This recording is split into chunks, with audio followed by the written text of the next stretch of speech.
Ishoyahb III of Adiabene was Patriarch of the Church of the East from 649 to 659.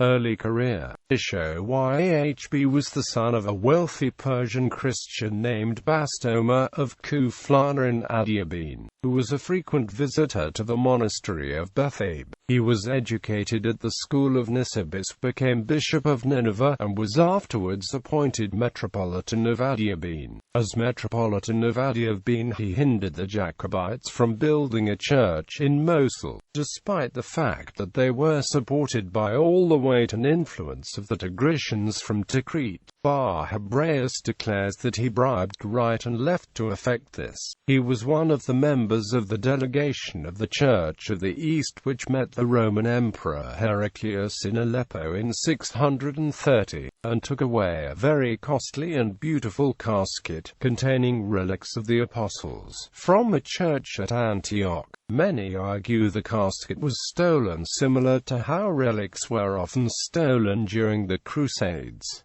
He donated the casket to the monastery of Ishoyahb. Ishoyahb's Patriarchate. On Merem's death in 647, the Church of the East in what is now Iraq elevated Ishoyahb to the Catholicate. However, Metropolitan Shimon of Revardashir did not recognize this.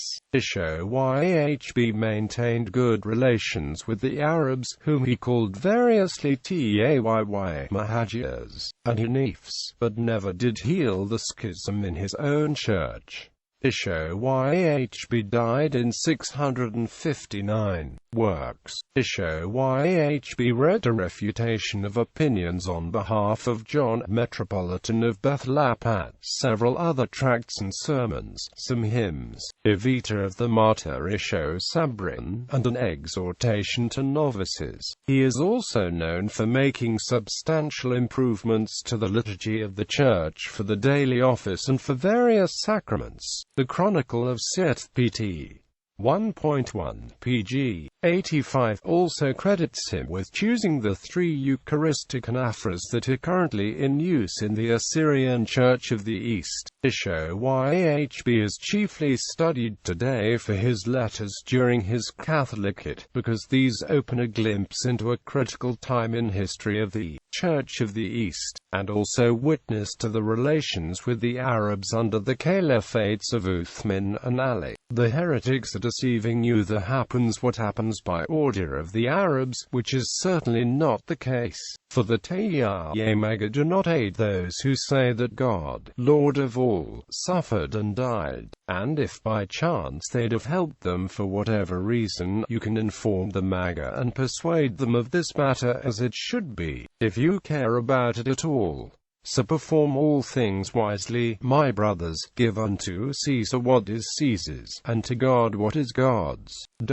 In a letter addressed to the schismatic Shimon, you alone of all the peoples of the earth have become estranged from every one of them, and because of this estrangement from all these, the influence of the present era came to prevail with ease among you. The one who has seduced you and uprooted your churches was first seen among us in the region of Radan, where the pagans are more numerous than the Christians. Yet due to the praiseworthy conduct of the Christians, the pagans were not led astray by him. Rather he was driven out from there in disgrace. Not only did he not uproot the churches, but he himself was extirpated. However, your region of fires received him, pagans and Christians, and he did with them as he willed, the pagans consenting and obedient, the Christians inactive and silent. As for the Arabs, to whom God has at this time given rule over the world, you know well how they act towards us. Not only do they not oppose Christianity, but they praise our faith, honor the priests and saints of our Lord, and give aid to the churches and monasteries.